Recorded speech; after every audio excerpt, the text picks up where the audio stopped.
Time is now 9:03 a.m. Quorum is present. Call this meeting to order. Please rise for the pledge. Pledge allegiance to the flag of the United States of America and to the republic for which it stands, one nation, under God, indivisible, with liberty and justice for all. Thank you. Good morning. Yeah, open comment? There's no open comment. No open comment. Okay. So we'll go ahead and move. Go ahead and move to discussion and action. Item number 1, discussion and action to approve the motions and minutes for the February 23rd, 2018 Transportation Policy Board meeting. Second. Mr. Chairman? Yes, sir. I have a correction. Okay. Item 6, reports, was stated that our consultant had QA/QC'd all of the projects in the 2045 amendment. It should read that it's our consultant, CDM Smith, has QA/QC'd all the TxDOT items in the 2045 program.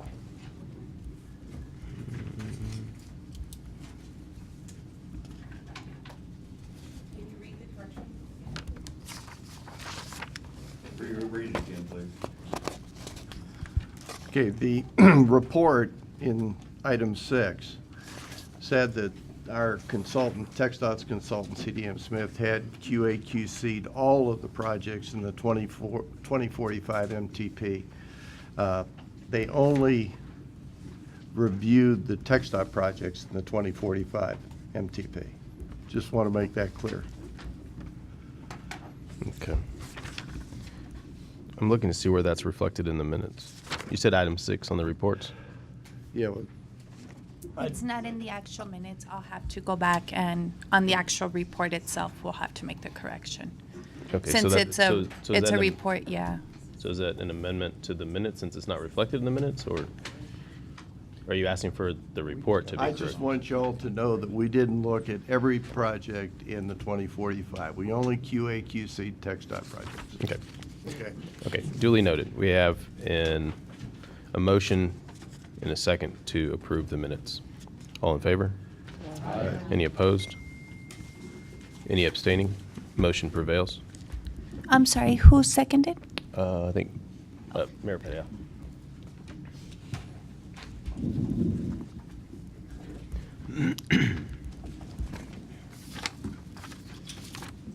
Item number 2 is discussion action to amend the Horizon 2040 Metropolitan Transportation Plan and the Horizon 2017-2020 Transportation Improvement Program to program the Federal Transit Administration 5310 Enhanced Mobility for Seniors and Individuals with Disabilities Project, MPO ID number T011, for fiscal year 2017 funds in the total amount of $633,736, of which capital is $349,889 and operating costs is $283,847 in fiscal year 2018.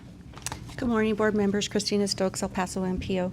As you may recall, we are going through a process to award the funds to entities through an RFP. We have not completed that yet. We are not due to submit the recommendations to you until April. However, because there's only going to be one STIP revision that we were notified of, and there wasn't going to be a May revision, which we had planned to put the projects in, we do need the STIP to reflect the amount of money that we have that we will be assigning to projects in the future. So this will be placed in the STIP so that FTA can see that we put the funds in to the STIP, and then we will be awarding them later.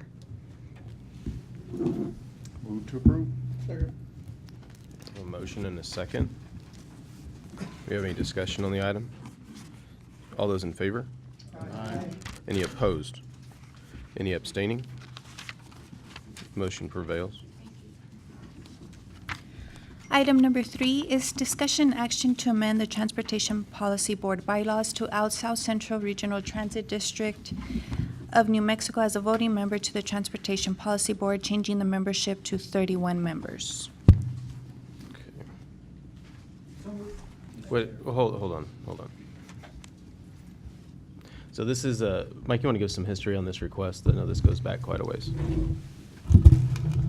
Yes, sir. So this is a request that came initially last year as a response from the Mexico DOT, reading the federal requirements under the FAST Act. And so the abbreviated version is that if there's a request from a transportation provider, specifically here Transit, is that the policy board or the decision-making body of that MPO should examine the representation being requested.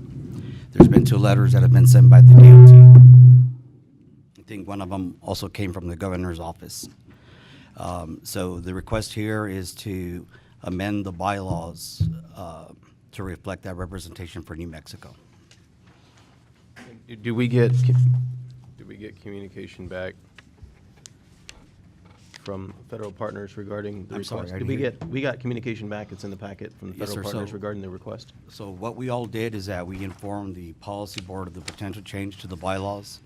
In addition to that, we informed the DOTs along with the federal partners of the request by New Mexico DOT.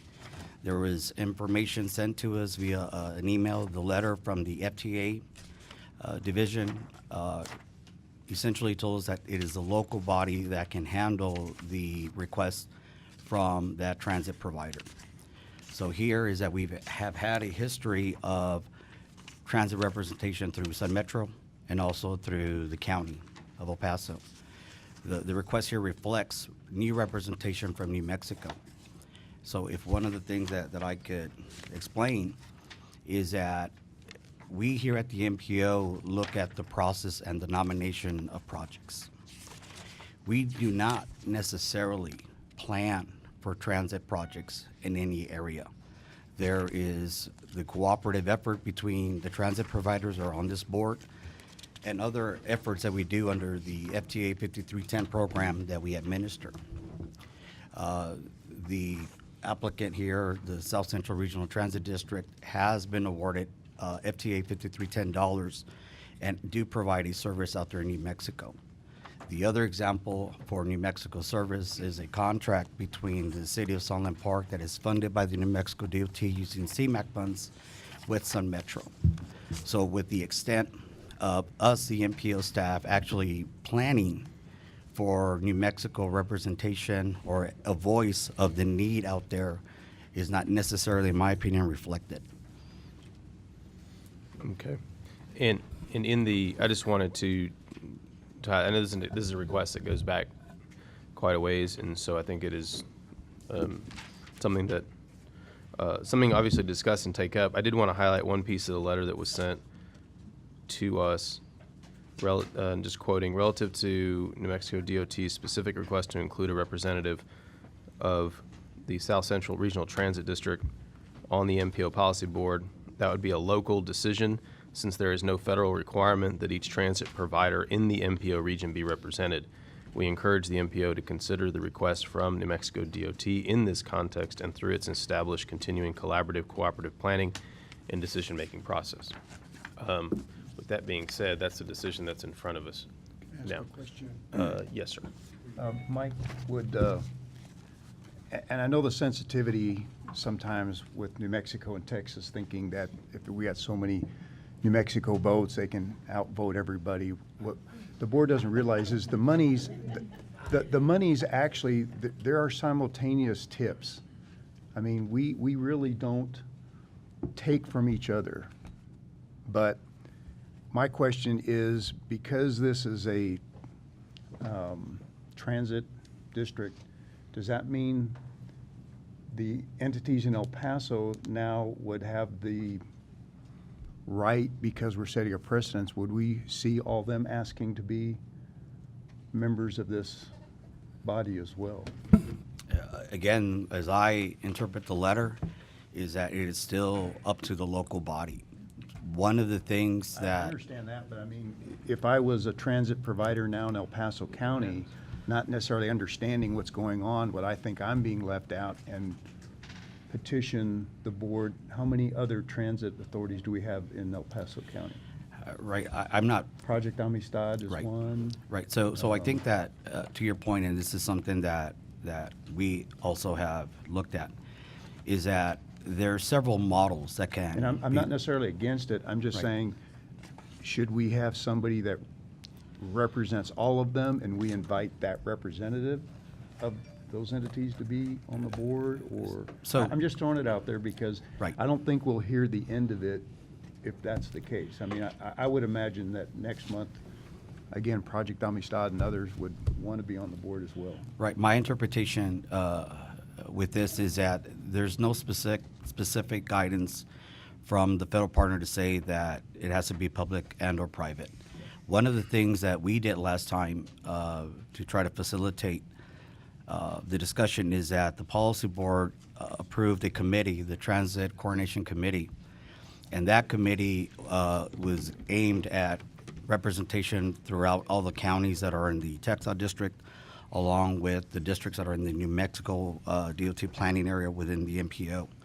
So if there is a request by other transit providers to have a representative voice on this policy board, this body actually has many options. So that committee could be repurposed and have all transit providers within the area, public and private, and from there they can make a wish or a call to have somebody represent them in its entirety on this policy board. So there's many different models that can be looked at. Yeah, I have a few people in the queue, but I will get background. I know I had Jay, and then I think I had the sender and then representative here. Maybe I can shed a little light on what typically happens. Sun Metro at the state of El Paso is the designated recipient for FDA funds. There are a lot of other entities within the area, in the metropolitan area, that are small, that typically they aren't board members. Typically, they're not. They're eligible for federal funding or coordination of services. And what FTA expects is that the designated recipient coordinate with all the smaller entities. I believe the South Central Regional Transit District, I think they have something like maybe 7 hours or so a day they provide service in actually our MSA area, which is pretty small. We do close to 1,700 hours a day. And typically what we do then, we coordinate, and we have coordinated with the regional, the SRTD. We've coordinated with Project Amistad. We've coordinated with every single smaller group, including the county, including Sunland Park, on either providing service or trying to get some other way of, I think we've given bays at our transit centers, at the Westside Transit Center and the Northeast or Northgate Transit Center, to the South Central Regional Transit District, because they want to stop there, and we said, fine, that's fine. We'll give you a spot to stop to make your stops. And that's typically how it works. So you don't have 5, 6, 7 entities that are very small that are wanting to become board members, that we represent them. In the event that somebody doesn't like that we're not coordinating, let's say Project Amistad says we're not coordinating with, or Sun Metro's not coordinating with Project Amistad, they can come to this body, they can come to the city manager, they can go to FTA and complain. And then from that complaint, it would probably come back to the MPO saying, look, can you guys work this thing out, or however it works out. And that's the normal process of how FTA expects this process to work. So in this instance, because it's such a infinitesimal amount of service that the regional transit district is doing, it almost becomes like, how could we give a vote for that when in actuality Sun Metro puts in $70 million a year in transit in just the operating portion of it. We've done $450 million of capital and economic development in the last 10 years in this area to get this vote, which is what I think FTA requires us to do. But then to give a vote for somebody who provides 7 hours of service a day, which we have coordinated with for them to use our facilities to do, seems almost ludicrous in one way, that of giving a vote for something that's so small. And then, as Representative Pickett said, then you'd have Project Amistad wanting to come on board. You'd want to have, I suppose, the county transit could ask to be on Well, board. and I think, and I think you shed light on a little bit here, because I think the question is not whether each entity can ask. They can ask all day long, right? It's whether Right. transit is being represented in that coordinated, collaborative way that we're supposed to be working here. And I think you shed light on the fact that your role as the FTA, as receiving FTA funds, is to work with, coordinate, collaborate, Correct. not just with the Texas side, but with the New Mexico side. Which we Because have. I think that's really the question we have to answer here. Is the current construct checking the box to make sure that we're doing all those things, not just in Texas, but in New Mexico as well? And Trent, I know that you want to try have you chime in, but let me head down here. So Senator Rodriguez. And I appreciate that explanation because it goes to part of what I wanted to raise here. It sounds like what you described is a way for some of the smaller transit authorities to participate through Sun Metro, and maybe that's a way to go. It seems to me that if there's never been an articulation of factors to consider on this issue, maybe this raises that question for us to look at.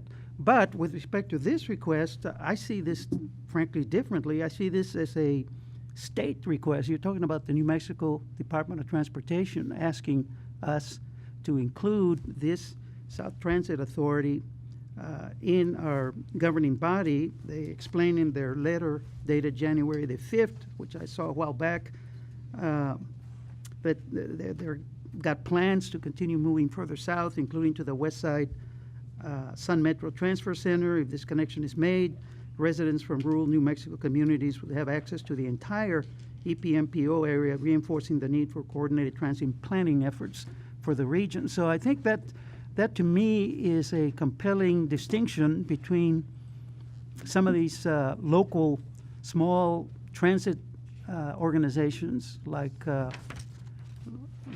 Project Amistad, as compared to here a state entity, transportation entity at that, requesting that we include them in the planning process and sitting at this table. I think it made sense to me. We talk about, of course, all of our transportation regulations and statutes emphasize the need for collaboration, cooperation, as has been mentioned before.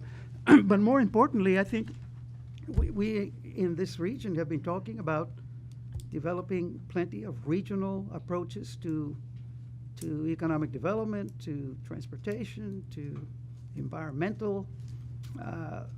This seems to me is distinct in terms of not only the size, but the fact that it's a state request versus just some private sector nonprofit organization saying we want to sit at the table. So I think, I mean, whatever we decide for the future, this one for me is something that I think we ought to approve. So I so move. Thank you. Well, not entertaining any motions right now. I think we have some more. Not right. We're having discussion right now. I know people want to discuss. We can wait. I will take motions in a moment. Yes.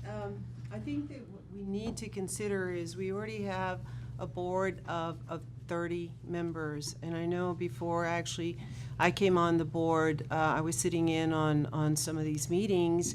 And I know, I'm not sure how long, over a year ago, there was discussion with this board as to change the composition of the board. And not being privy to what happened, I know that what was decided was then rescinded or repealed. And I think that it's not that I am against someone from New Mexico having representation, but when I saw this letter that were emailed to us, what I did was I went and I got a copy of our bylaws as well as looking at the federal regs in terms of what it is that we must have on this policy board.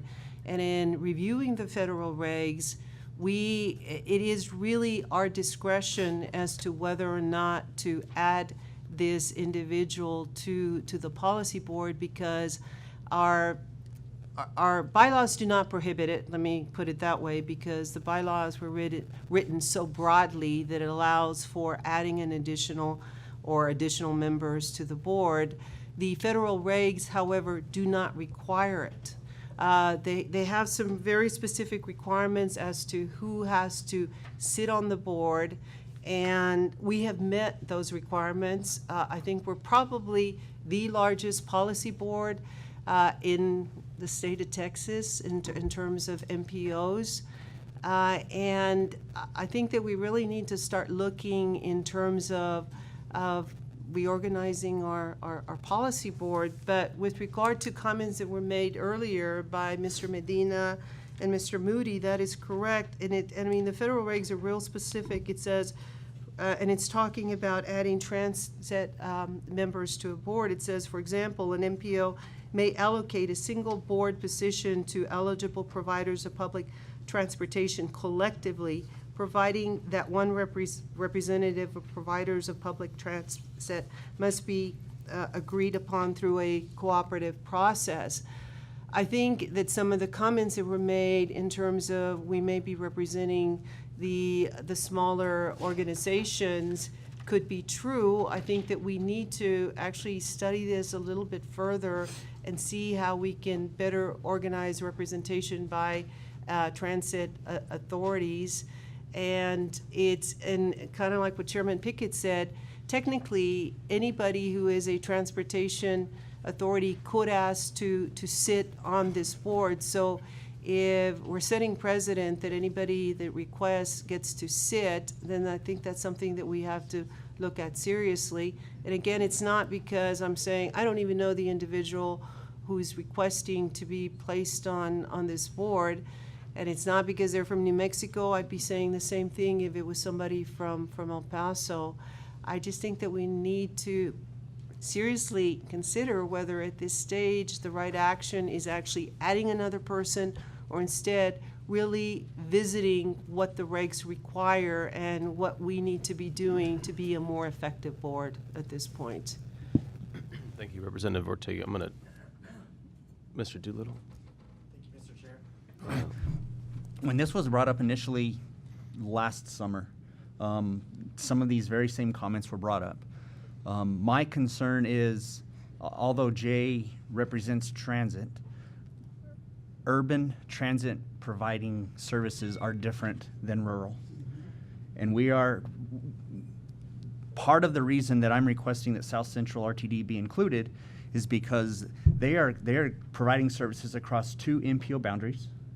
So ultimately, they are connecting Chaparral, Anthony, Sunland Park to a very urbanized El Paso area. So I'm going to speak on behalf of the New Mexico portion. I don't know specifically what's taking place in El Paso County, for instance. But South Central RTD provides a service to this MPO boundary, or this MPO area, connecting to the Mesilla Valley MPO area. I understand the concern about the size of the board. That's why this was not addressed last summer, is the issue with the size of the board seemed to take precedence over the need to plan transit services across those boundaries. And so again, I bring this up, asking that South Central RTD be included to incorporate that planning across those boundaries. Robert Armijo, who's the director for South Central RTD, is here. We can bring him up to the podium if you have questions about how he coordinates with Sun Metro and Jay and his plans, what they're doing now, so that you can better understand if you would like him to come up. But the New Mexico DOT's position has not changed.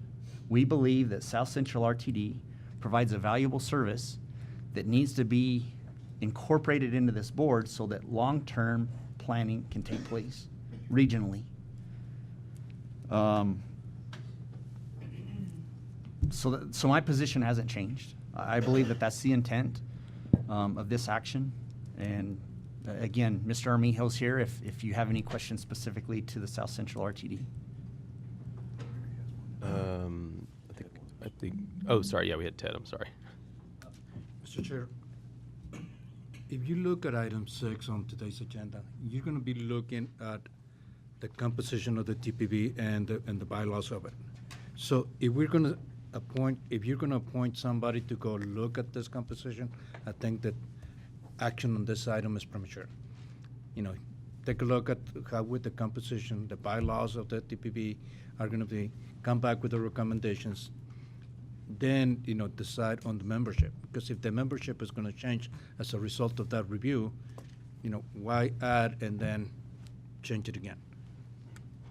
No, I understand that this request has been pending actually longer than last summer, and so that's mainly why I placed it on the agenda. I don't think that your analysis is incorrect. We are going to dive deeper into the composition of this board, and this is part of the question. So I don't know if that's something that we want to, one way or another, we have to vote on this request. Whether it's part of that broader conversation that comes back later to this board, or whether it's today up or down. So Sure. that's a decision that the board can go through. Representative Gonzalez. Yeah. First of all, I think that New Mexico has been very patient in this request. I mean, it has existed for over a year, and so thank you for your patience. I also think that while I agree that we're going to be looking at the composition of the board, having everyone who we think could possibly should be on the board, and then scaling down from that might help us have a more representative board that's more accurate instead of trying to change it later. What I do think, and it's really important from the FTA letter, at the very last line of, and it was on the screen, so now I can't read anymore. The very last line of the second or third paragraph stated that it is our discretion to think. No, that's. Do you want it? Yeah. There we go. Thank you. No. Well. It's right there. There we go. No, the FTA letter at the very end basically said that it's our discretion to think collaboratively as we continue to move forward. And so all I wanted to say is that for me, when the New Mexico DOT asks us to incorporate to serve their community so that they can make some decisions, and I really agree with the rural component of it, I think that it's in our best interest to say, look, maybe the board is too big. And maybe there's some complications, but at the end of the day, when we do these moves and we operate in the gesture of collaboration, cooperation, and thinking more complexly about these things, then we just make the region stronger. And so for that, I thank New Mexico, and I'll be voting yes as well. Representative Sparsbein. I just wanted to, I guess, piggyback on what Representative Ortega had brought up, the fact that this is the largest MPO in the state.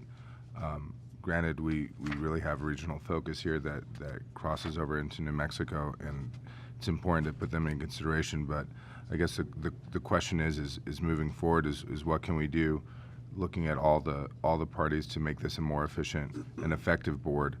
And I think that adding members at this point, I don't necessarily see a lot of the logic, especially when there's already mechanisms in place for the different mass transit organizations to communicate and work with each other. So that's where I'm at. Chairman Pickett had a couple of questions. Oh, I'm sorry. Yes, ma'am. I know there's very few of us that represent the state of New Mexico in this MPO, and I know that because I am speaking in behalf of the constituents in Anthony and the surrounding areas, where we have a lot of people, and I'm one of them, that come to El Paso to pay, we use our pay taxes here in El Paso to do economic development. We use our taxes here in El Paso. We come to the doctor, to every kind of services that we can, because it's closer for us than Las Cruces at times. Or there's more services here in El Paso, Las Cruces. So I believe that because of the rural areas, they need, we do come to El Paso, and we need to have that collaboration. And if we don't have that representation, then what are we doing here in El Paso MPO? I mean, we need to be also heard. And a lot of these constituents, I mean, they're so happy that we have this South Central Regional Transit, and they say, oh, now we can go to Las Cruces, all the way up to Alamogordo, Chaparral. They come to El Paso. It goes vice versa, and we have to work together. So I will vote for it, yes. I appreciate the comments. Chairman, you had a couple of I have questions. some more questions for Mr. Medina. Other than perception, is there a real hardcore dollar benefit for adding the membership for them. I'm not asking for me as a board member. We keep the funds separate. The funds that come from the federal government, FTA, and New Mexico State are separated from the federal that go for Texas. We keep those separate. We don't commingle those. So it's not like we throw a dollar out there and if you can get the votes regardless of New Mexico or Texas, you're gonna get it. Do we have anything that I'm missing that is covered by that? I mean, in other words, is it in their benefit because they get one more vote to try to get people to see a program their way? I don't think that the way that the MPOs across the nation receive money as a functionality of who's on the policy board. As you know, is that it is formula driven, it's population based, and so we get the allocation of the federal aid through that mechanism. To your question with regard to if they become a member, will the MPO receive any additional federal aid from their participation on this board? To my knowledge, I'm not aware of such new money. Any benefits, I'll go to Mr. Menasek. I mean, if there is going to be an MOU or an agreement, that's outside of this body. Can we force them or Sun Metro into any particular agreements? Or would those be done outside of this body? I think there's a lot of great examples of the cooperative effort of the transit providers that sit on this policy board. And Senator, where I realize that we have a request from New Mexico, how often do you, as a state senator, get requests that you may or may not roll your eyes, but it's not like this is going to kill me, I'll write a letter of support? I don't believe the people that are writing these letters really are that sincere. And the reason I say that is if the secretary, the cabinet secretary of transportation from New Mexico, they understand the system, they understand how the MPO works. I think they were asked, would you support us? Why wouldn't they support them? I'm just having a real hard time personally saying let's add another member because they just want to be. We're going to have the Tigua Indian tribe probably come back to us after this. I'm probably going to have Project Amistad come to us, and we are a large board, and I think we've got pretty good representation. I don't think there's anybody here that's trying to keep anybody from doing anything. We're regional planning, and just because we have some support letters, I just have an issue with just adding a member because technically we could. Fort Bliss, we've wrestled with that. We've told Fort Bliss no. We've told the Tiguas no. And they're a big part of our community, and they have a role in the MPO, and they participate. But I mean, this is a tough one. It won't be the last one. Well, Mr. Chairman, if I might. Representative Blanco. Were you rolling your eyes when I said that, though? Yes, I was. Okay. They're way back. So I just wanted to make my point. Every letter I receive from you, you are 100% in, right? I'll come, one minute. Representative Blanco had a, did you have your, oh, you did? Okay, oh, sorry, Representative. Thank you very Gomez. much, Mr. Chairman. You know, I guess I didn't like one comment about such a small system. Right now, we are small, but if you look at our numbers, it's growing quite a bit when it's only about 2 years old. If you look to northern New Mexico, we have 500,000 people riding the bus system up there because it's had time to grow. So it's not just a little issue, it's a big issue for New Mexico, for the rural communities. And so we need to be on the table in the planning process. That's what we're asking for. The vote doesn't make a difference, guys. 6 votes out of 31 ain't gonna make a difference on this board unless you guys get in a fight. And then that's your problem, not our problem in New Mexico, that we're trying to support you, work with you, so. Before, when you tried to go to 15, you were giving us a great advantage, which was wonderful, but we don't want to run Texas's road system. We want to take care of New Mexico's. That's why I come to the meetings. I think if we pushed it, we should have Senator Cervantes at the table. We should have Representative Little at the table. We could probably have Doreen Representative Doreen here from New Mexico. You guys have all your state representatives and senators on the table. We're not asking for that. We're asking for one more seat to help our regional planning and transportation system. So I ask you to vote for it, and then, if you want to go down the road and we look at the whole board, that's okay. I mean, that's part of the process of being an MPO. Thank you very much. Just point of clarification, Senator Cervantes does have a position on this board, but he's not participated and does not have voting privileges because of absences. Yes, sir. I just have a question for clarification from the New Mexico folks. Is this area not represented, not advocated for?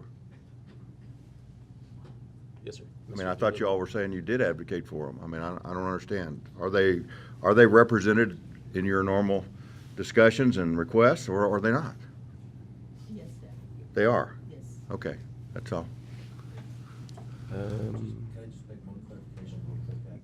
Yes, sir. We do MOUs with the county, with Sunland Park, with Mr. Armijo, and this doesn't prevent anybody from not planning anything. We do plan, we do work with everybody to make sure that they get their plans done properly, and we've never had a problem with that. So, and we've done that. Understand. Yes, sir. If I may, Mayor Margo, I just want to reiterate, I agree that there is coordination with Sun Metro, but I also think there is a distinct difference between urban and rural planning. And tying South Central RTD to Sun Metro's system is important. And I think very frequently that connection is missed. Partly because I don't understand transit itself, and I think Mr. Armijo, being represented on this board, can fill that gap. So I don't make these statements to mislead anybody that we don't coordinate with Jay and Sun Metro. I think he does a good job representing transit in general.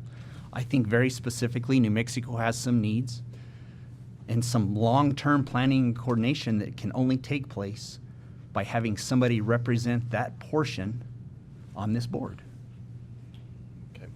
I'm going to have, I know, Senator, you had one more comment. I don't want to prolong this. I just wanted to say a couple of other things. One, because of things that have been said, is this is not setting a precedent, in my view, because you set precedents when you are departing from what is authorized, and as we've already all learned, the federal regulations, the appropriate authorities, and as explained by our executive director, it's entirely up to us. I mean, that's provided for under law, that we can make exceptions as we go along if we want to.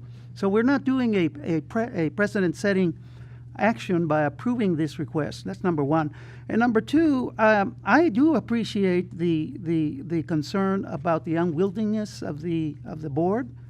And I serve on the Senate Transportation Committee, but I, for one, have absolutely no problem as you take this issue up down the line on the composition of the board to eliminate some of our legislative positions, including mine, to eliminate some of the city of El Paso's positions that are, in my view, in some respects, duplicative. There are ways of reducing the size of this board, if that's the concern, and I think we ought to be more concerned about, as the gentleman said, the long-range planning, the regional coordination. If we just look at this now today, we say, well, they're a small operation. It's just a small system. But if we want to think long-term, if we want to think along the lines of the Borderplex Alliance and having regional economic development, transportation, and other things that we need to think about regionally, I think this is something that fits within that the scope of that approach. So either we really believe in that, or we just are fooling ourselves. I think there is merit to having a voice on the board. While we may say, well, we take into account planning for southern New Mexico, we don't disregard, what's happening there. That's not the same thing. I as an individual, fine, you can represent my interests, but I would like to be myself having a voice on an organization like this. I think We ought to leave it to the planners, to the real transportation people. And so, At this point, I'll entertain yes. Senator I Rodriguez. so move. Your I move to second it. approve. I have a second, Mr. Hugh. We're going to have a roll call vote on this.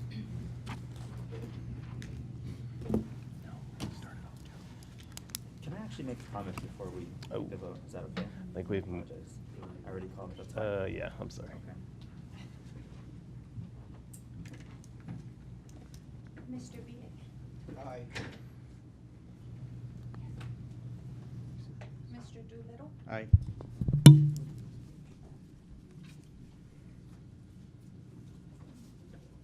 Mr. Marquez? No. Mr. Gonzalez? No. Mr. Bonajek? No. Ms. Lombarania? No.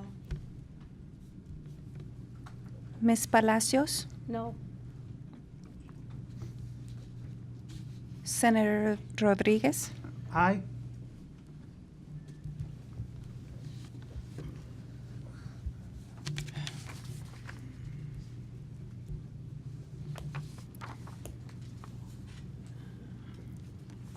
Ms. Trujillo? Aye. Representative Ortega? No. Representative Gonzalez? Aye. Representative Brown? No.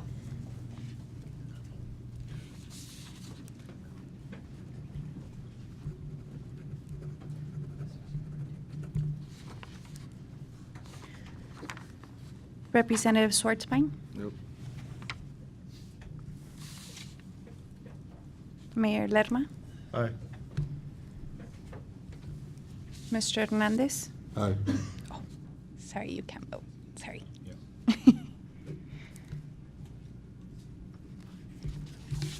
Commissioner Bettis? No, not at this time.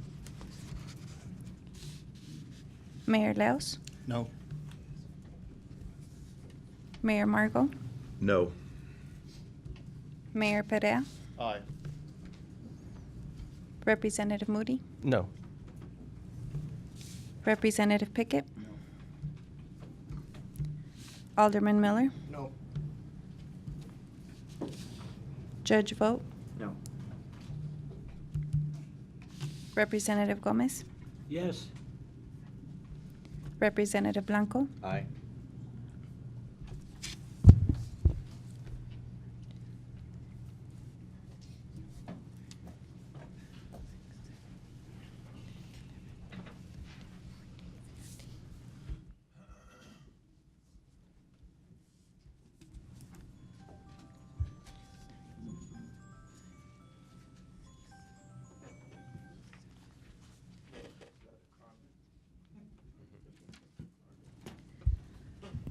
Motion fails. I have 15 noes, 1 yes, and 8 ayes.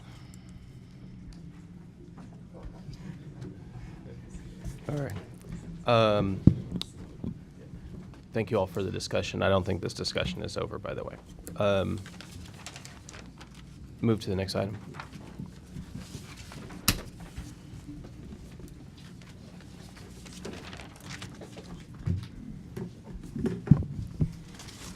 Item number 4 is discussion action to amend the Horizon 2040 Metropolitan Transportation Plan and the Horizon 2017-2020 Transportation Improvement Program to reprogram University Avenue Pedestrian Enhancement Phase 3 project, MPO ID number E108X-3 from fiscal year 2018 to fiscal year 2019 to use $663,306, which is 80% federal, 20% local match of Transportation Alternative Program set aside funding, and $1,029,808 of local contribution for a total construction cost of $1,482,914. In addition to request to the Transportation Policy Board to request from the Texas Transportation Commission to move the $663,306 of the Transportation Alternative Program set aside from fiscal year 2018 to fiscal year 2019 in the Unified Transportation Program for fiscal constraint purposes. This project is to be included in the February 2018 State Transportation Improvement Program, now scheduled for March 23rd. Good morning, Greg McNichol, and today I represent UTEP on this item.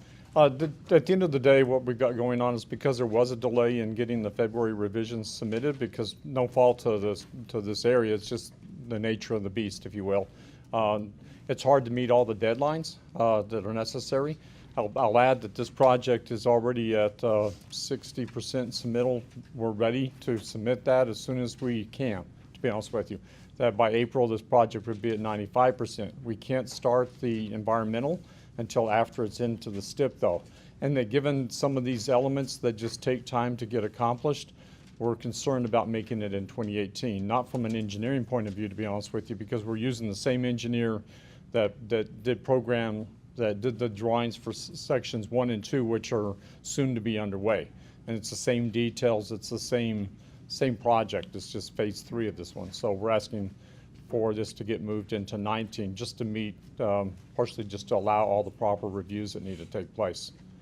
So I just had a quick question, because this is the project that was awarded some funds in January, and part of the scoring system that we worked through that process, when we were going through that process, and the discussion we had on this board was to ensure that the projects that we were scoring and promoting could be let within the fiscal year. Sure. So what change, is it simply a function of the STIP revisions getting postponed? Yes, because you can't start, because that 1 month delay is causing a problem with, we can't start the environmental, which is going to be a categorical exclusion because of, this is all right-of-way areas. And so just like phases 1 and 2 were, but we can't start these things until it's in the STIP. And so even though we're ready and the drawings will be, like I said, at 95% finished in April, there's elements that we just can't control. Everything I can do, we've done to try to meet the deadline. Okay, so I know that we've endorsed this project and support this project. By moving it in this fashion, are we creating any risk to losing funding going forward on this project? I don't know if I know that answer, okay, to be honest with you. I know that. Mr. Bielik, do you have any way to enlighten us on that? Well, the STIP requirement, STIP has to be submitted today. Correct. And that's why we have number 5 on here. But whether or not the project will compete, I don't think we have anything that will compete against it. So you'd have to ask the city. No, we're okay. We're fine. I just want to make sure, because we have promoted this project and worked on this project and have had significant conversations about utilizing those funds on projects that are ready to go. And now we are moving this down the road. And I think and that's why I want to clarify. And to be honest with you, it's not my first choice, but it's the nature of just getting all the proper reviews and meeting all the various rules and regs that we all have to do. We can't, like I said, we can't start the environmental. I'd hire the environmental company tomorrow if I could. I can't. I have to wait till it's in the STIP. We've already made decisions on the TAP fund, so we would Right. have to go back and change everything. All you're asking for is to move the date. And Correct. unless somebody else got upset about that and said, well, since you're moving the date, let's just sweep the funds. That's not being proposed by anybody, the city or Right. me or anyone. So all you're asking today is all the decisions that this body has taken regarding a transportation alternative program stay the same and just move the date a year. Correct. Move to approve. Okay. I have a motion. Second, okay, so we have further discussion. Yes. And I just want to say that I believe there are other projects that are ready to go. And going back to your comments, Representative Moody, I don't see that this is ready to go. And I just want to make clear that we are once again circumventing our own processes, and I don't support that. I support your program and the project. It sounds like every meeting we are essentially breaking our own rules. And at some point, we have to put a stop to it. Thank you. Representative Ortega.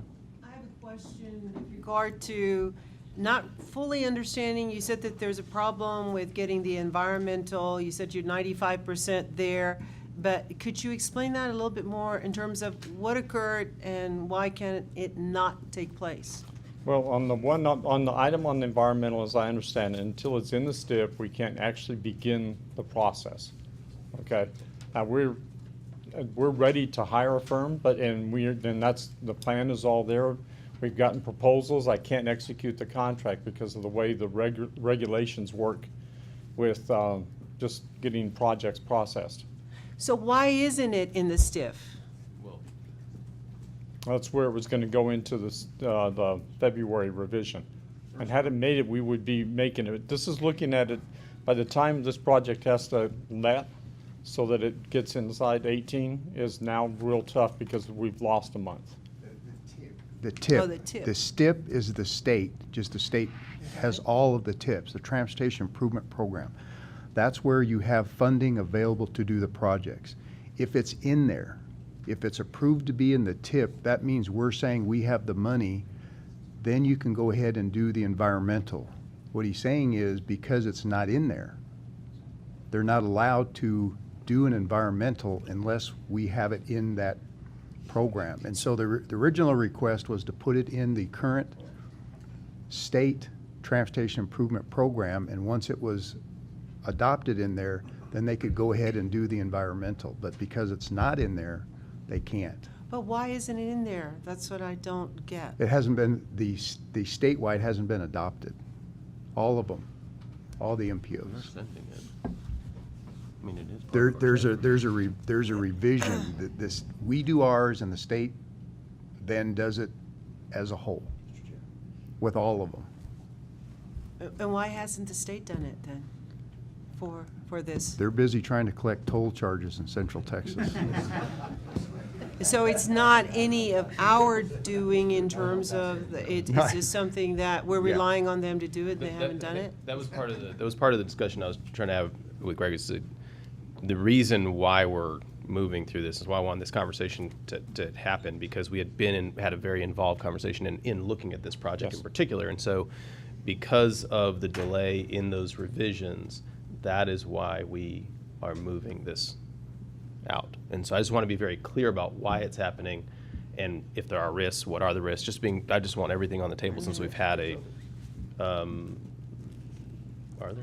Yeah, because I will add, like I said, this is phase 3 of 2 others. We've had a lot of good help from TxDOT and we're repeating all the same details and it's already been, phases 1 and 2 have all been vetted, they've been reviewed, they're in good shape. The engineering for phase 3 is exactly the same details, everything's the same. We just had this one element we can't get it approved into the STIP yet in a timely fashion to allow us to do the other environmental paperwork and things. Mayor Marco. Well, following on to what Representative Brown said, I don't have any problem with the project. My question is, are we abrogating our rules and regs here, which we keep talking about? We want to follow, we got to follow. It's sacrosanct. We'd violated them in the past. We're not doing it anymore. Is this going outside our normal protocols to approve this? That's my question. No, I think, sorry, go ahead. In answer to that, Mayor Margot, the applicant here did everything possible to be there and is ready to go. So in my mind, they have met every requirement that they needed to do from this body. It's not their issue that the project is not ready to go. And I would suggest that any other project that we might substitute for this is going to run into the same issue in that we don't have the time to get it done. You say you might have another one ready to go. I don't believe we can do it because this amendment has to go in today. You have to go through the same process. With the school flasher, would that project require environmental study? Well, everything has to be locked in today, so I think that's probably the issue. There's a question to Tim. Oh. Sorry. Ask it again, would you? Oh, we had a project related to school flashers and improving the courses to the school areas. I mean, there were some projects that were ready to go in my opinion. Correct. They didn't score as high, this was a higher scoring project. the project itself is a wonderful project. It's just running into not being on the step. Concerning your comment, if the projects are in the step, they could move. But we already lost 2 months of preparation if we wanted to swap the projects. You know, so when we go out and goes back to Mr. Medina's processes, when we are asking for projects for 2018, one of the things that we need to check on the processes is it on the step. It's on the tip, it's on the step. Does it, can it proceed, or is it gonna run into this issue? Because if we don't do that due diligence, then we end up, any of us, having this problem. So that needs to be part of the process and part of the rules that we can, you know, does it meet the you know, all the regulations so that it can proceed if it's ready to go? And it's not gonna run into a step revision, or it's not on the long-range plan, or, you know, any of the other things. So I understand UTEP has done everything they can. I think that the due diligence needs to be done when we ask for the projects, and then we check on the project's eligibility. And I would add to that, if I may, is that, you know, as a TPAC member now, it went through the rankings, it went through every rule and reg, all the projects did. The scoring is all based on that. If the rules change to say it can't include STIP projects, then we wouldn't have submitted, to be honest with you. But the rule doesn't say that. The rule says, because we demonstrated in the schedule that there was an opportunity to make the project stay inside the fiscal year. And so that's why we proceeded in the way we did. Hired the engineers, did everything we did. Okay, Representative Gonzalez. Quick question. One of the concerns that I have in this change, in this move, is that while we're moving just a date, Chairman Pickett did talk about how there's been no movement about the money, like saying no one's going to take it away. But would it be possible to clarify in the motion to say we're moving the date and the money with it, just so it has a little bit of a safety net? I wouldn't, because it is subject. It's still out there. Right. And I think that's the concern is 2019 But comes. I think this would be going to what Mayor Margo's kind of talking about. This is in the, I think we're following our rules. I don't think we're breaking our rules. I think if we, though, said now we want to hold on to this money because we're moving the date, that, I believe, is kind of bending it a little bit. Everything was done that was meant to be done. We're learning on this board every day how much bureaucracy and all the different partners that we have involved and all the I's have to be dotted and T's to be crossed. But technically, even moving the date, the money is available. Okay, thank you. I mean, until any project is actually let, it's possible. But I would not support that, saying that as well, saying not only do we move the date, but lock in that, because there could be things that change. So, yes, Representative Ortega. Do we actually have an option? I mean, do we just have to approve the request to amend? There really is no alternative? The alternative is no action, and the project would not go forward. So it's really our only option? I would tell you, if it doesn't go forward, we're going to do everything we can to keep it moving. Now, whether or not we can meet all the other regulations that are going to come with it when it does get added to the STIP, I don't know if we can make the deadline of the letting and the award within this fiscal year. That's our concern. And then what happens if you don't? If it moves forward and you're going to try to meet all of the requirements, but if it doesn't, what occurs? I mean, we still don't lose the money, and we can. Back as a report from the MPO that we have TAP funds available that weren't spent. If this UTEP can't do all of the things, if we don't take any action, and UTEP can't get all those things met and winds up not being done, then there will be a point where it just comes back as a report to the MPO that we have unspent TAP dollars available because that project couldn't get done on that timeline.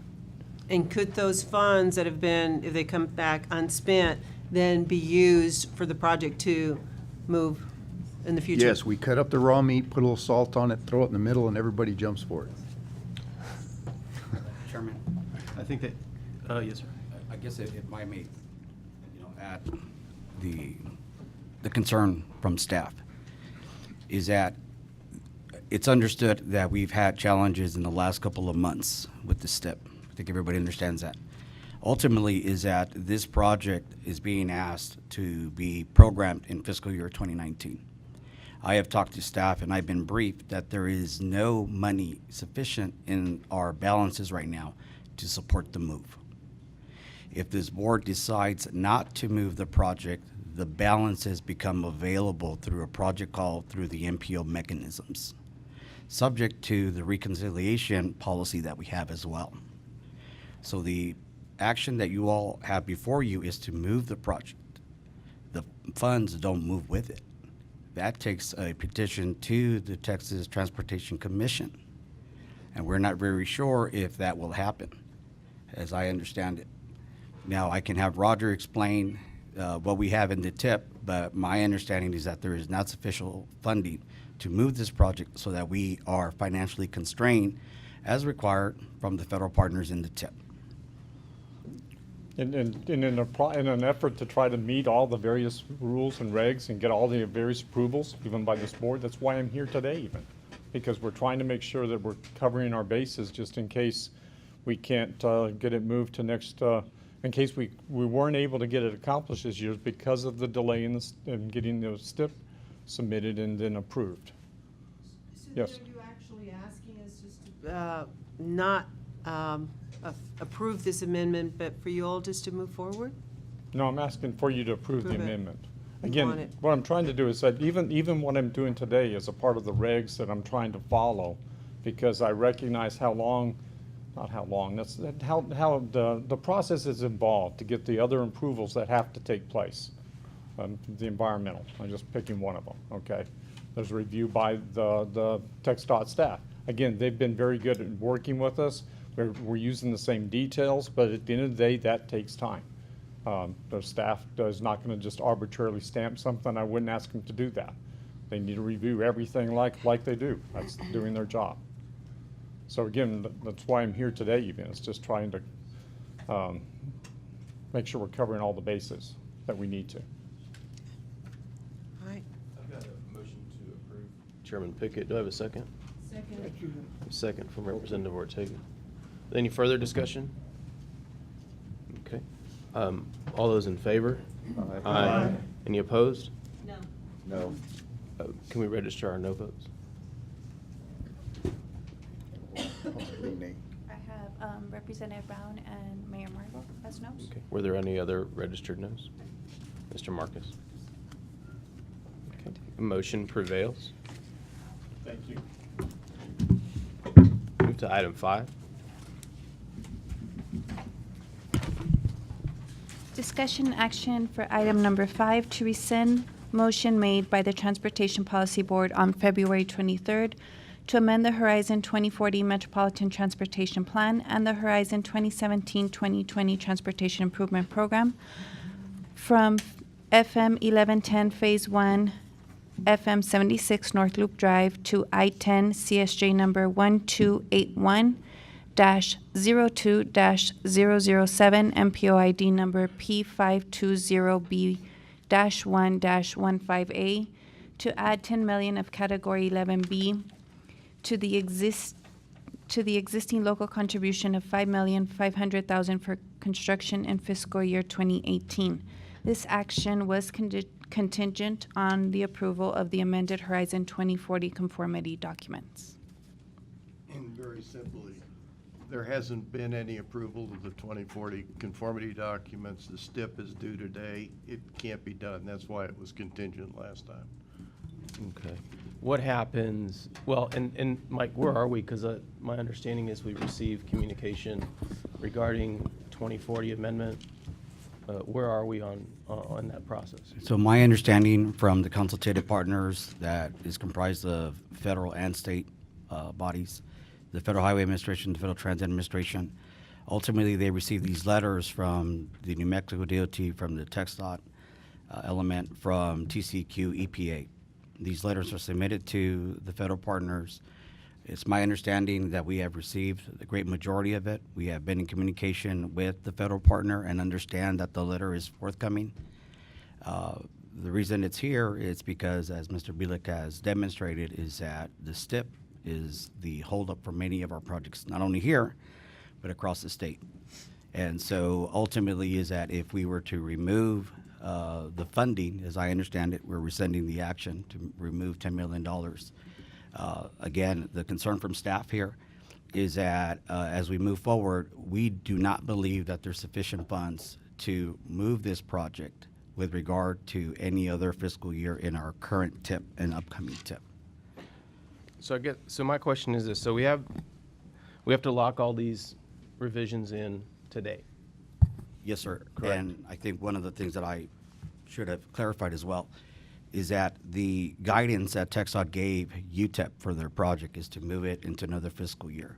Again, the question to the district is that can this project be moved into fiscal year 19? Yeah, and that was one of my questions. So if we leave it here, procedurally, if we leave it here and that amendment approval is forthcoming, and let's say it drops 2 weeks from now as these STIP revisions go through their process, right? So right now that calendar,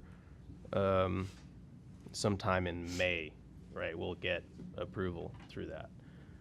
If the amendment gets approved sometime between today when we're locked in May or whenever those revisions have gone through their public process, could it move forward? We have to get it in the STIP today. We can't put it in the STIP without the approval. Do we have? So keep in mind, that $10 million, those are Category 11 funds. That's district discretionary. So we have a mechanical process to see whether or not we can move it into next year. If we don't move it into next year, there are other projects that the district has that could be fully funded out of that don't require MPO approval. So. Mm-hmm. No, I understand that the category funds we're talking about, but the board specifically looked at this project at the request of TxDOT, and we had a fairly robust discussion about this $10 million. And so functionally, that's my question, is functionally, if we leave it and the amendment comes in as the STIP revisions are moving through their approval process, can the project move forward? I mean, I know you're rolling the dice, but can the project move forward? We can't put it into the STIP without the approval. That's the problem. Well, there's other things that are in the STIP revisions that are part of the amendment as well. So what do we say to those projects and the entities that have those? Well, we still run into the same problem that UTEP has and all the other entities are going to have, and that is completing the process in order to be able to let it this year. I mean, you're putting everybody into a position of trying to put all the resources onto these projects at the very end of the year when everything else is happening, and nobody's got enough resources to get it done.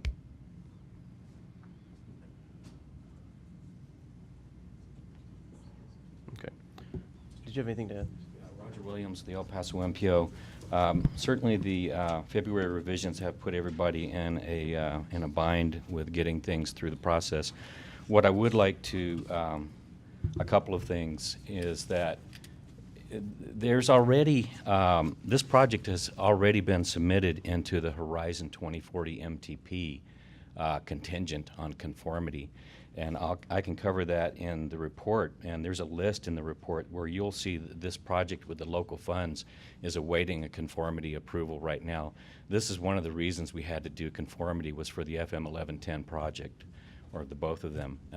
As far as the way the MPO understood this when it was submitted to us for contingent on the conformity, was that we knew that the STIP revision was going to have to be submitted in this, more or less in this time frame, and that it was going to probably go into effect, or through the process was going to start before the approval of the conformity. To us, the contingent meant that the actual approval of the conformity itself, as Mr. Medina has expressed, We've received the majority of the concurrence letters from the air quality entities and the departments of transportation. What we're awaiting right now is the actual approval from FHWA and FTA. They do that once we get all the concurrence letters.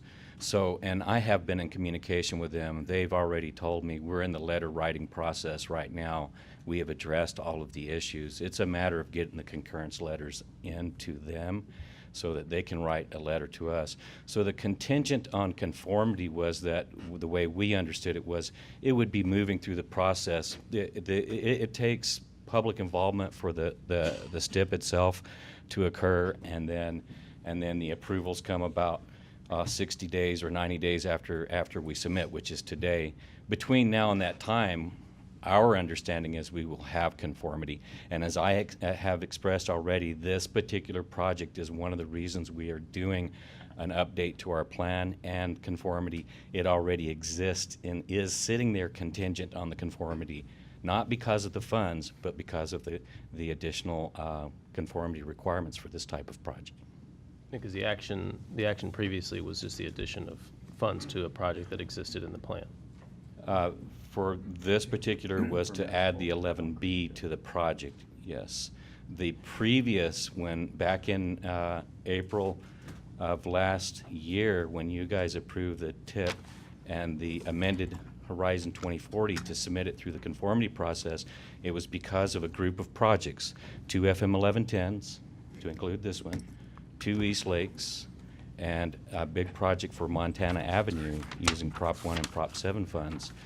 Those are the reasons we're doing the conformity now, so this one's already sitting in queue. So, I mean, I guess it goes back to my question. I mean, it is, if we leave it, amendment gets the letter writing and all that stuff is done on their end, and we leave it in, can it move forward? Well, from a development standpoint, I would defer that to the Department of Transportation. Okay. And so Mr. Bielik is saying, no, it can't. It cannot. Okay. We don't have the time to get it done. So we can't chase it with the amendment, in other words. Okay, that's what I wanted clarity on. Because if we can have that amendment chased during the approval process in the STIP revisions, then I think that is likely. But if we can't, then we can't. Representative Gonzalez. As we know at the last meeting, this was a point of conversation. I guess my concern is were these details not understood last time when TxDOT brought this up, and what changed? Because before, previously, you were pushing it and you said we could do it. And so I guess I have 3 questions that I would like answered. Question number 1.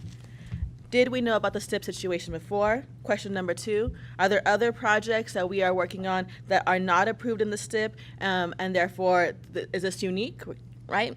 Question number 3, is there a reason we should believe that this would not be approved and therefore it can continue the process? And question number 4 is what happens to the Category 11 funding in this project? Eddie Valtier, Texas Department of Transportation. So you might have to repeat 2, 3, and 4. Question number 1. Question number 1 is yes. Excuse me, I also have a cold. Yes, we did know about the situation. Actually, that's why we put that on the agenda last time. Because if you follow the process, if it wasn't in the agenda and the amendment for the 2040 was approved, there would be no way to get those funds into the project by the letting date. But then why didn't TxDOT make clear to the board in the conversation of the previous meeting that this was a potential possibility, right? Like when we talked, it's like this project is ready. It is. We need to do this now, and so now it's like, oh no, we can't do it anymore. Yeah. And I think for those of us on the board is we trust on our partners to give us correct information so that we can make appropriate decisions. Sure. And if things are changing like that in a ways that arises certain questions, right? And one of the things that we talked about was in the previous meeting, the Category 11 funding, and could it have gone to another project? I don't remember the project, but there was a project in Cesar Blanco's district that could have potentially used the funds.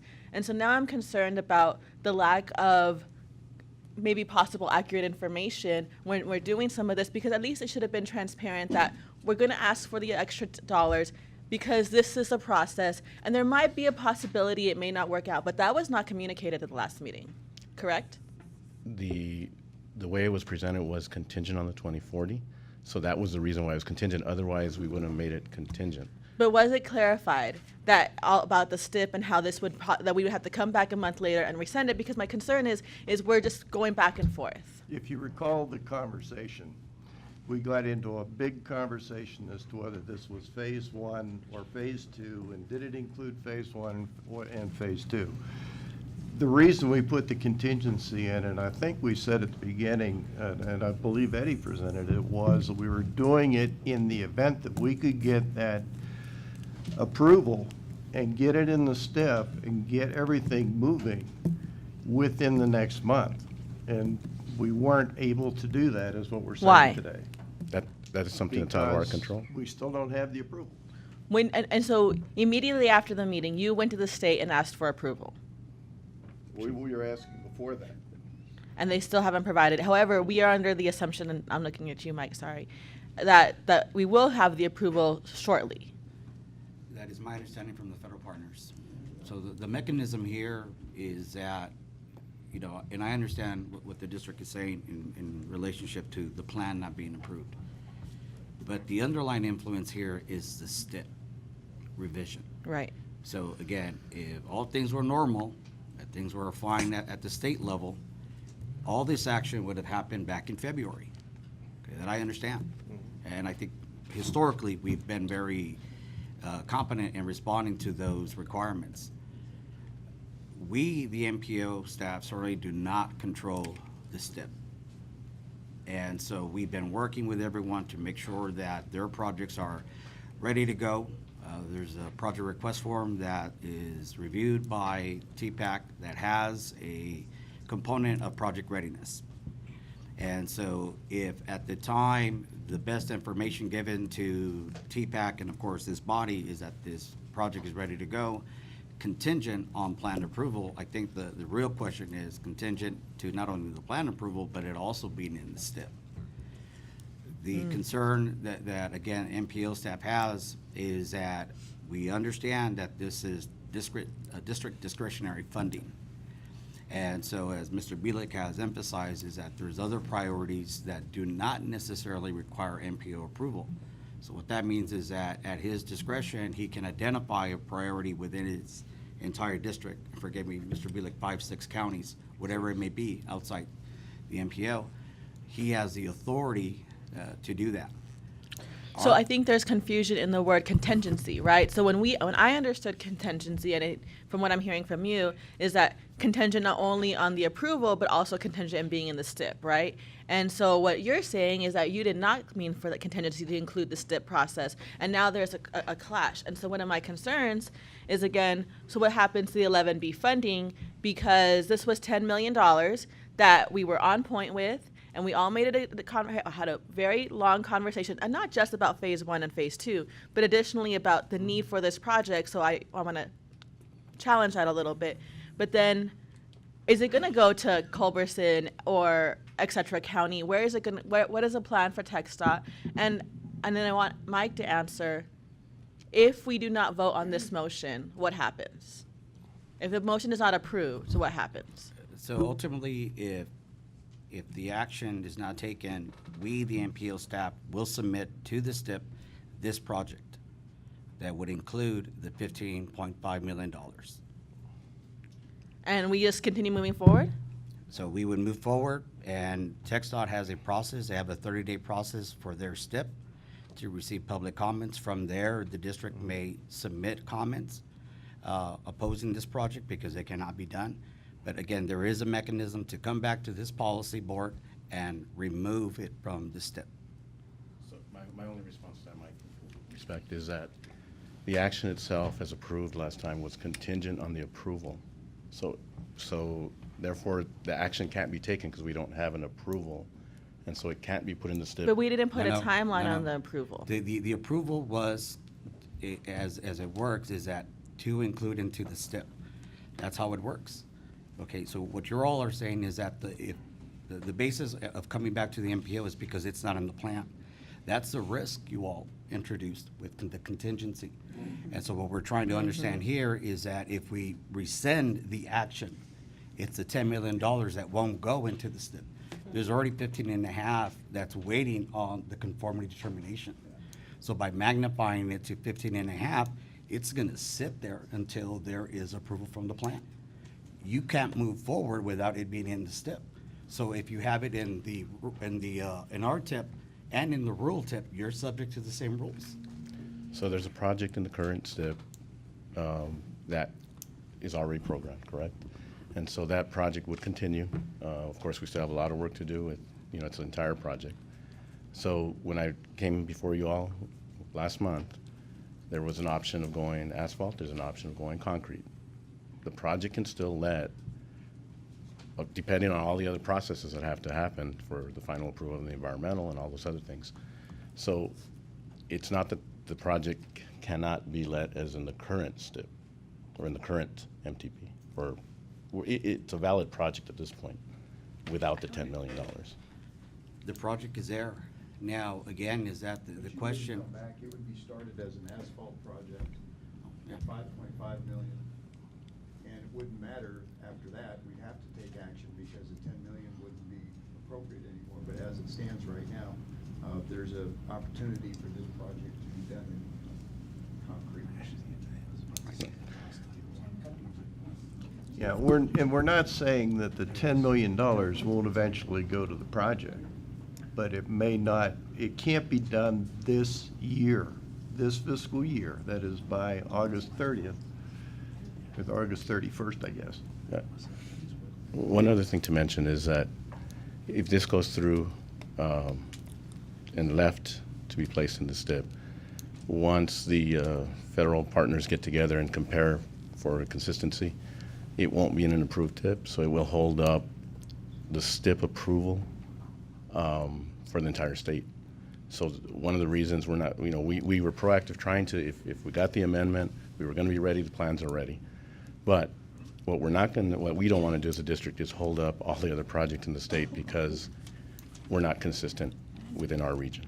So I guess let me just interject there, Eddie, that's incorrect. Is that when the federal partner receives a project that is not in the plan due to conformity, it notes it. It does not hold up the STIP at a state level.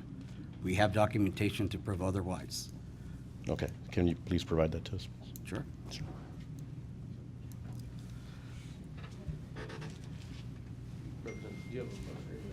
Just a comment. I'm just, can you describe a little bit more in detail the STIP process and sort of how the main actors in the approval I process? asked Roger to come up and explain that.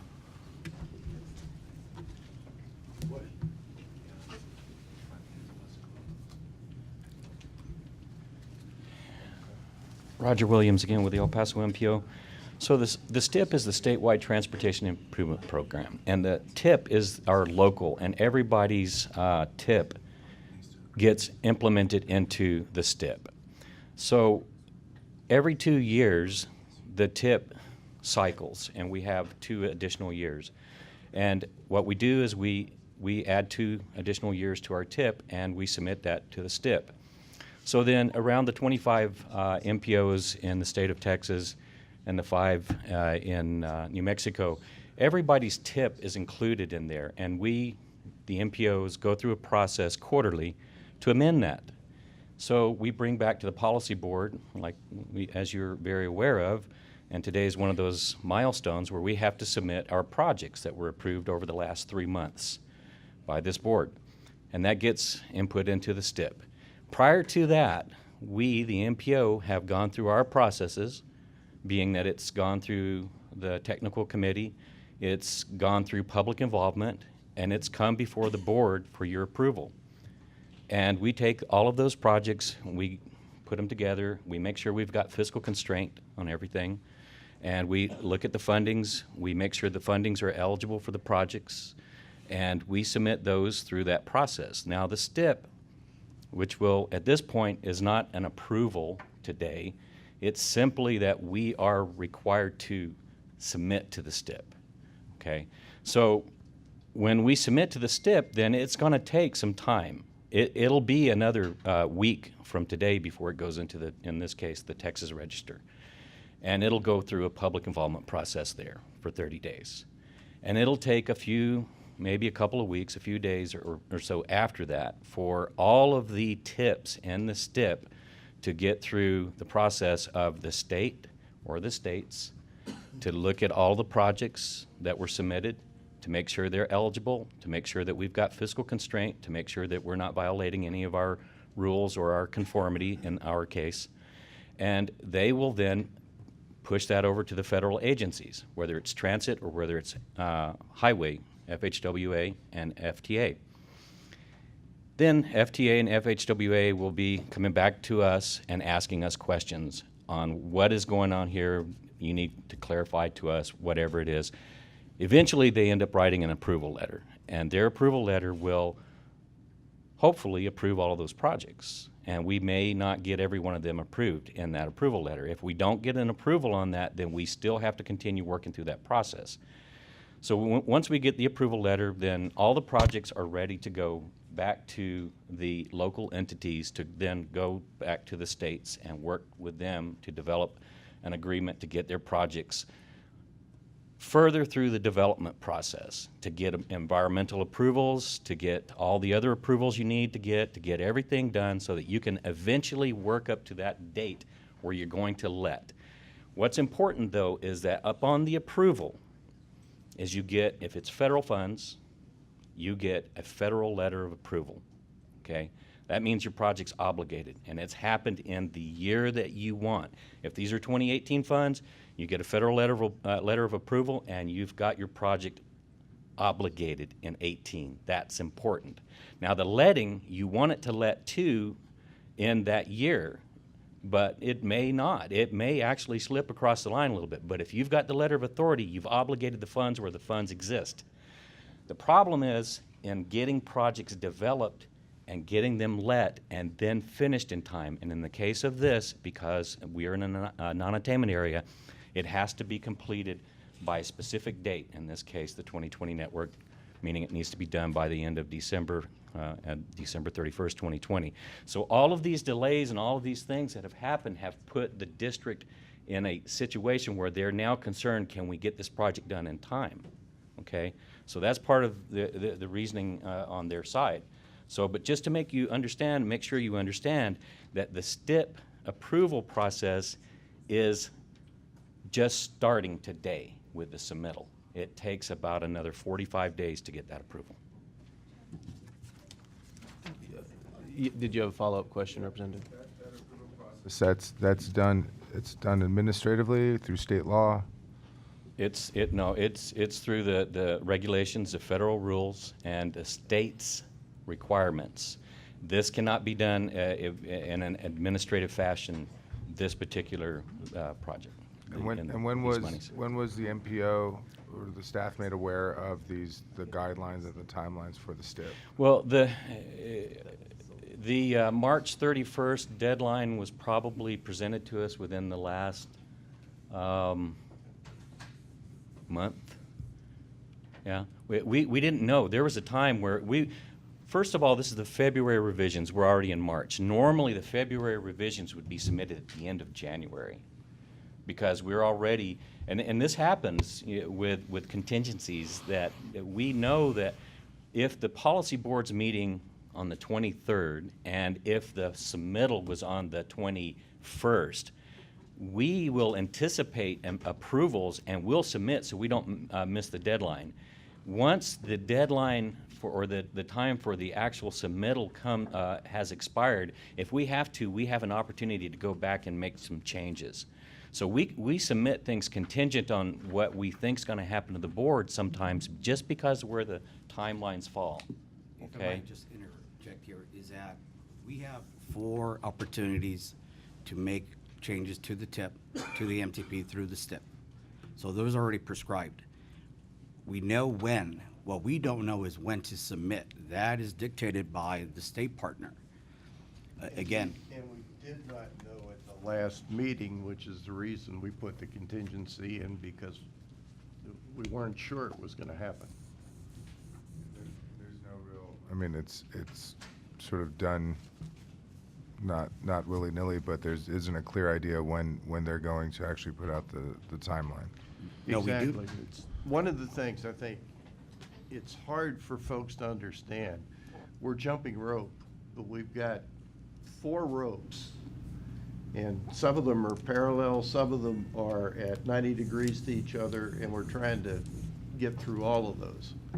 And it isn't very easy to do, because one thing depends on another, but then you have some internal deals, like we can't go ahead and acquire property until the environmental's finished, which can't be done until it's in the STIP and it's approved in the STIP, until the conformity is done. So there are a whole series of steps, and we just don't have time. That's part of the problem. Double Dutch. Something like that, yeah. Do we have any other questions? Yes. Considering there's a possibility for the project to still continue, considering that there are other projects that are in queue that are also not approved by the STIP, considering that we don't know what's going to happen with the Category 11B funding, there's a lot of questions. At this point, I would like to make a motion to delete this item from the agenda. Second? Okay, I have a motion to delete in a second.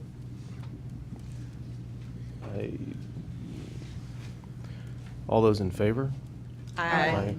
Any opposed? Any abstaining? Motion prevails.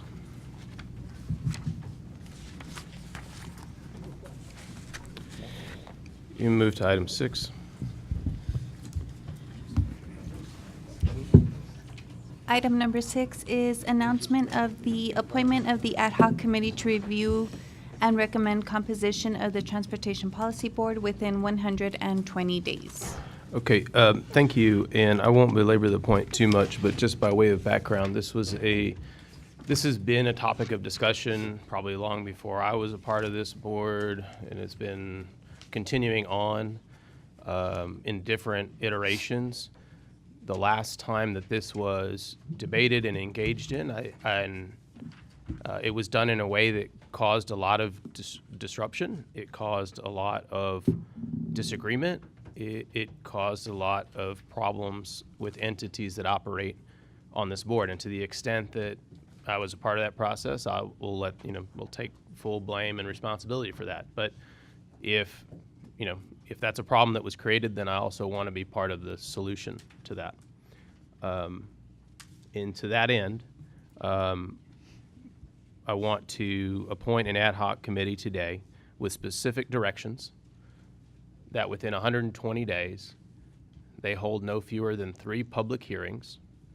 They come back to this board and make a report on their findings and make recommendations to this board about board composition. I'm not naive. That recommendation may be to take no action and maintain the status quo on this board. And if that is the recommendation of the ad hoc committee, that's fine. But I believe we have to engage in a robust discussion, and where we look at best practices, or we look at what other entities are doing in similar regions where you have 2 states represented. I want to look at transit issues like we talked about earlier today.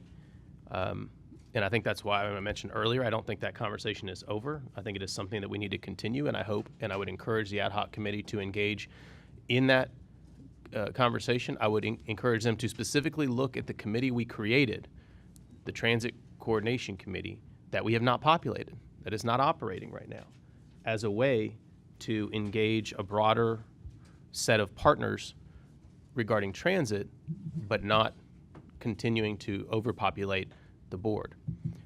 There are various issues that I want you all to look at, and I know that we're going to need buy-in from a lot of partners to get to any reform on this issue. But the conversation has to start somewhere. So with my direction, at 120 days, come back to this board with a set of recommendations. Hold no fewer than 3 public hearings. I'll appoint the following members of the policy board: Chair, Representative Lena Ortega; Vice Chair, Mayor D. Margo; members of the board, Commissioner Pettis, Alderman Miller, Representative Mary Gonzalez, Representative Peter Schwarzbein, Representative Hernandez Brown, Tommy Gonzalez, and Jay Banashik.